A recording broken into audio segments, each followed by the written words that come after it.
এই গাভীটা আমাদের সৌভাগ্য যে যেই দিন সে অবভিয়াসলি প্রেগনেন্ট নিয়ে এসেছিলাম, যেই দিন আমি সেই মানে আসার কতদিন পর বাচ্চা দিচ্ছি, 1 ঘন্টা পরই বাচ্চা দিচ্ছি। সে এখানে বাচ্চা দিচ্ছি, কিন্তু তারপর তার প্রথমে ফুলটা পড়ে না, তার ফুলটা পড়ে না। এবং চন্দ্র ভাই তো রাত্রে সারা রাত, চন্দ্র ভাই আবার যেটা আমাদের ভিউয়াররা হোপফুলি জানে বাই নাও, চন্দ্র ভাইয়ের সবচেয়ে প্রিয় জিনিস কি? গরু। চন্দ্র ভাইয়ের সবচেয়ে প্রিয় জিনিস হচ্ছে গরু। এবং চন্দ্র ভাই রিয়েলি আসলে ভালোবাসে। আমি যেটা সবসময় বলি, এই জায়গাটা হচ্ছে ভালোবাসার জায়গা, এবং আমরা কাজ করি ভালোবাসা থেকে কাজ করি, এবং চন্দ্র ভাই রিয়েলি ভালোবাসে গরু।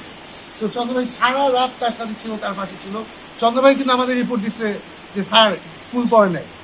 আমরা আমাদের মানে ভুল হচ্ছে এটা, ইনফ্যাক্ট যাদের পরামর্শ নেই, ভেটেরিনারি পরামর্শ, ওনারা বললেন যে না নিশ্চয়ই পড়ছে, চন্দ্র ভাই খেয়াল করে না, সে হয়তো খেয়ে ফেলছে। কিন্তু আরো কতদিন পর প্রমাণ হলো যে আসলেই পড়ে নাই ফুলটা।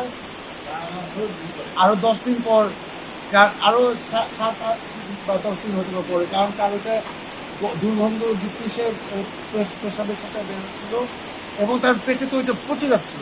তো এটা তো ভয়ঙ্কর একটা সিচুয়েশনের মধ্যে সে ছিল।